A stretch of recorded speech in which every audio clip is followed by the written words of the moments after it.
the adventure comedy film that came out in 1987 that is directed by the late Rob Reiner and that stars Robin Wright, Peter Falk, Fred Savage, Wallace Shawn, Cary Elwes, and André the Giant, and that movie is The Princess Bride. Okay, so this movie has just started, and so far we have seen the first appearance of our titular Princess Buttercup, who is here played by a much younger than she is right now, Robin Wright. Alright? As we are currently noticing, we are seeing that this is also a story being read by a grandfather played by the late Peter Falk to his sick grandson played by a young Fred Savage, who is listening but with reluctance.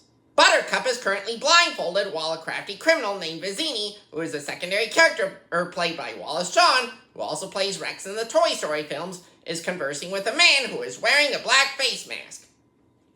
Buttercup has now had her blindfold removed, and is now with that man wearing black on his face and body, and who is finding out that he is Westley, her love interest played by Cary Elwes.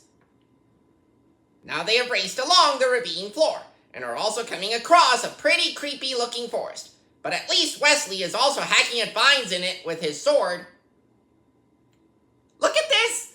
He just pulled Buttercup out of some quicksand, but now Westley also had to deal with a monstrous rat. Westley is now having a bloodied shoulder being tended to. I bet it must really hurt for him. Furthermore, I like how this movie switches back and forth between the real world and the storybook world, as it is also a fictional story being read to a grandson by his grandpa. Buttercup is now confessing her love for Westley. She must really be in love with him, I would bet. The grandson is now wanting to find out from his grandfather what is about to happen later on in the story. Westley is also recovering from having a bloodied shoulder, and is helped out by a big friendly giant named Fezzik, played by the late André the Giant. He is now luckily reuniting with Buttercup, and is reassuring her that her marriage to his rival was never valid. Westley and Buttercup are both now sharing a passionate kiss, and are proving their love for each other. As this movie draws to a close, it turns out that the grandson is suggesting that his grandfather read the story again sometime, since he wound up liking it in the end. Overall, The Princess Bride is a witty and funny postmodern fairy tale that still proves to be a winner with families, even after nearly 4 decades.